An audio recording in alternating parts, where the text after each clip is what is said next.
ప్రభునందు ప్రియులారా, ప్రభువు నామమున మీకు వందనములు.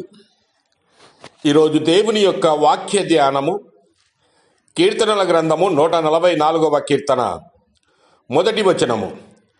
నాకు ఆశ్రయ దుర్గమగు యెహోవా సన్నుతింపబడునుగాక. ఆయన నా చేతులకు యుద్ధమును నా వ్రేళ్లకు పోరాటమును నేర్పువాడై ఉన్నాడు. దేవుడు ఈ మాటలు దీవించి ఆశీర్వదించునుగాక.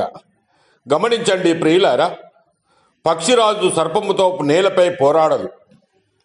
సర్పానికి నేలే బలము, అక్కడే దానికి ఆధారం. అందుకే పక్షిరాజు యుద్ధ రంగాన్ని మార్చేస్తుంది.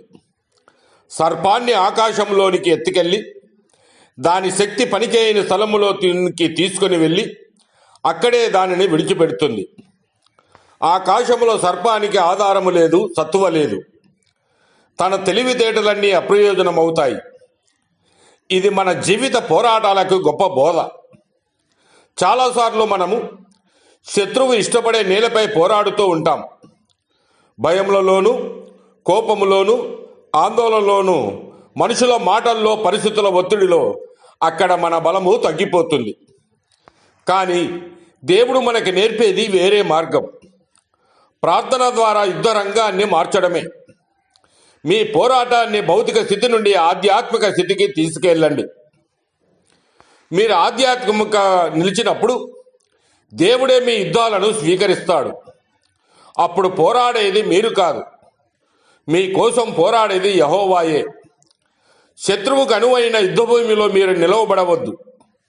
పక్షిరాజు వలె పైకి ఎగిరి మీ హృదయపూర్వక ప్రార్థన ద్వారా యుద్ధ రంగాన్ని దేవుని సన్నిధికి మార్చండి.